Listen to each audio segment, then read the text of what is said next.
শেহজাদ ভাট্টি নিজে একজন social media influencer ছিলেন পাকিস্তানের।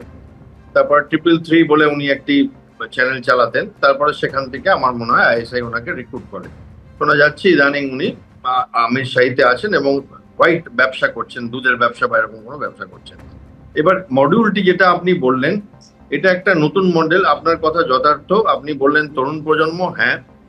দ্বিতীয়ত আপনি দেখবেন জেনারেলি এদের আউটওয়ার্ড অ্যাপিয়ারেন্স একটু সুন্দর হয়, মানে দেখে কেউ, যেমন আমরা অনেক সময় দেখি যে সেলস রিপ্রেজেন্টেটিভ, তাদের আউটওয়ার্ড অ্যাপিয়ারেন্স ভালো হয়।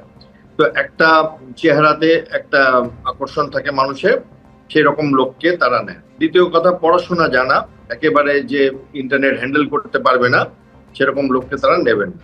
এবং সিলেক্ট করবার আরো অনেক সিস্টেম আছে রিক্রুটমেন্ট করবার। তার ডিজিটাল রিক্রুটমেন্ট যেটা ওরা করেন, এরা ফেসবুকে জাল ফেলে বসে থাকেন মাছ ধরবার জন্য, যে কিভাবে এরা এদেরকে আলাদা করে ধরবেন, শনাক্ত করবেন। এবার শনাক্ত সেইভাবে করেন যে যে মানুষটি দেশের বিরুদ্ধে কথাবার্তা বলছে, যেমন কিছুদিন আগে আমরা যন্ত্র মন্ত্রে দেখলাম অনেক লোক তারা আন্দোলন করতে গিয়েছিল নিট পরীক্ষার্থীদের জন্য, কিন্তু তারা নোংরা কথা বলতে গিয়েছিল দেশের নানান গুণমান ব্যক্তিদের জন্য।